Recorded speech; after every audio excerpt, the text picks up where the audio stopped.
Hello, this is Chris Perguidi, and we're here on the Lizard Zone, and I'm here with author David Rengerz. So David, can you tell us about yourself? Well, I am an artist and an author and a composer. I love classical music. I've done a little taekwondo in my time, but really what I am is a teacher. I teach second grade, but in 2008, I published my first ever debut novel, RingDragonz, and I'm just really excited about it. So what is the RingDragonz about? What is RingDragonz about? Well, it's a very unique take on dragon fantasy. Let me give you a little synopsis, basically, of how it is. You got the three boys, all right? Their names Walsh, Henry, and Peter, and they're fifth grade boys. And they go to Hong Kong on this once-in-a-lifetime experience where they're going to get to do a robotics tournament with all kinds of other countries and nationalities represented. But when they're there, what happens is Henry has an older sister, it's like 15 years old. Her name is Anne Mai. Pretty hot. She's very cute, actually. She's based on my wife. But anyway, she's abducted. Your wife's 15? What country are you from? Good gravy. No, she's not 15. But she's based on a 15-year-old image I have of her in my mind. Anyway, kind of creepy, but she is abducted, and the police immediately think that it was an old man that abducted Anne Mai, and they start zeroing in to try to find this guy.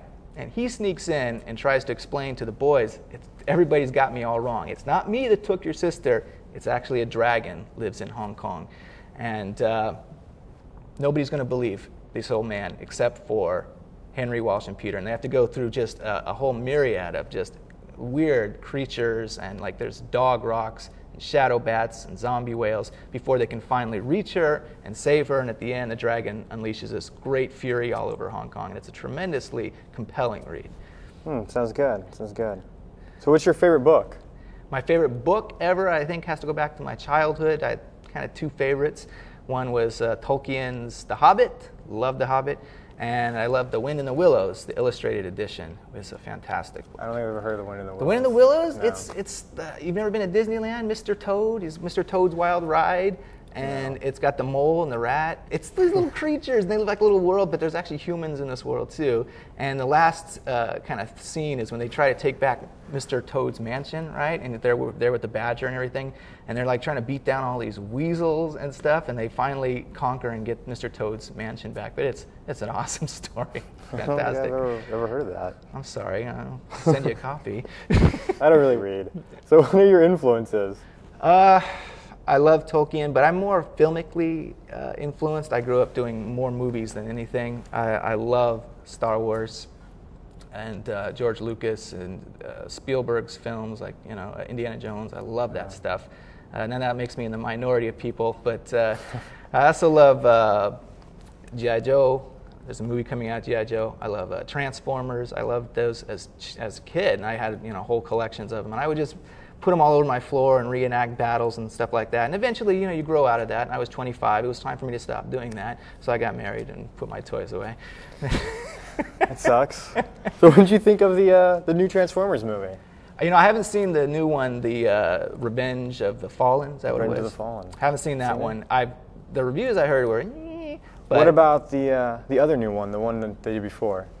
Oh, right, not the 80s one, but yeah, I remember the 80s one. The animated one. The animated one. The first one I thought was really good. I mean, I went with my little brother-in-law, Emmanuel, and he's like 17. It was right up his alley because it's a young boy, gets his first car, but his car's a robot, and there's all these killer robots attacking, and he has to save the world. So it was, I enjoyed that, and he enjoyed it. So it was kind of like we had this kind of, bonding experience. But it was a good film. It was solid. I liked it. I thought it was good. Yeah. The G.I.Joe movie looks like it's going to suck. I have a feeling you might be right. Yeah. I want it to be good. I love G.I.Joe, and I love, by the way, do you know who's playing Snake Eyes in the movie? No, actually. Ray Park. What, you don't? Oh, come on. Ray Park was Darth Maul in The Phantom Menace, and he also played a character in the X-Men movie, which I can't remember. It was like the Toad or something like that. So he's playing Snake Eyes. And I love those characters, Storm Shadow. Snake Eyes is my favorite G.I. Joe. He's got to be at the top. I love Zartan, Destro, all the Cobra guys. Zartan's not going to be in it. What's up with that? He's going to be in it. They've got a Zartan toy, then they're definitely going to have a Zartan. I didn't see a Zartan toy. I bought it. No, I Did didn't. you buy it? It went with my collection. No, I did. How is it? Is it really opposable? It's actually, no. The original Zartan toy I did have, it was like my favorite toy because it changed colors. Yeah. I used to have him. He'd always get stuck one color though when you had him for a long time. He turned green and then stayed that way. Yeah, the And then he plastic never sort came of molted or whatever. back. Became melted. It was not good. So what's your most memorable childhood experience? Speaking of childhood things like G.I. Joe. Yeah. Well, it's not based on any movie or anything. The one that stands out for me, honestly, was a 1 year period where I was close to 5th grade, I think, and my grandfather was dying, my grandpa Stolman, and he had cancer. And my grandpa really kind of took care of me in a lot of respects in a way that my dad wasn't able to. And we moved to Truckee, and Truckee is just kind of near Lake Tahoe, full of snow, really heavy snow that particular year. And he knew I was having a hard time because my parents were getting divorced. My grandfather knew that I was having trouble in school, and we were just going through a really rough time financially. And he wanted to help me, but he was dying of cancer, and he didn't really know what to do. He couldn't go visit me and that kind of thing.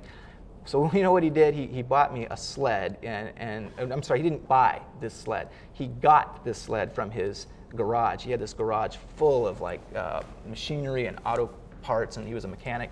But he got this sled, and it was like from Rosebud, you know, from the movie. I was gonna say, it sounds like Orson Welles. This old style thing with the metal sleighs, and it was like wooden, and it's like you could steer it in the front. And that was like his gift to me because he knew I was living in the snow. He wanted to cheer me up. And when I got it, I just was like, I didn't really know. It was like, okay, I don't even know what this is because it was so antiquated. But at that time, the Boy Scouts were doing this big tobogganing thing kind of thing where you go in the snow and you just go downhill through the snow, and all the boys get together and they race and stuff like that. And why that was kind of hard for me was because everybody went with their dad. All right, so all the Boy Scouts are there with their dads, and they've got all the new stuff. They've got this like plastic polymer from NASA, and it's all yellow and red flames, and it's like it was you know these amazing rocket-looking type sleds and toboggans. And here I am with this thing from like 1920, you know, the Rosebud sled, and I had no dad, and they were just like, all right, we're gonna do this. And so we went up to the top of the hill for this race, and I remember getting on my sled and seeing all these other guys with their amazing sleds and kind of looking over the hillside, you know, way down there is the end of the run where the snowbank is, and just kind of going off the snow. And that thing, I don't know if anybody ever knows anything about snow, but metal rails cut through snow like knife through butter, and it was just a rocket. It was a zoom. All the other guys are just like, you know, they were just left in the dust and like piling off on the side. And it's like the modern technology couldn't even touch this old technology. And so I won that thing by like 2 lengths. I was going so fast that the sled impacted because I didn't know how to stop it. And I just went flying in. My face went stuck in the snow, and I'm pulling it out. It's all red. And I'm like crying. I'm like, ah, you know. And everybody was coming running around me, and they're just like, you what? You can't even believe it. And I remember hearing some of the kids telling their dads, you know, where do I get a sled like that? You know, it just made me feel really good. And my grandfather passed away, you know, shortly thereafter. And I always remembered that time and that experience really kind of developed something in me character-wise. So that really stands out for me in my early childhood. More than G.I. Joe and even Transformers. It's a good story. Good story, David. Thank you. I don't know how to segue from that. Let's see. Well, we can always edit those parts. It's true. It's true.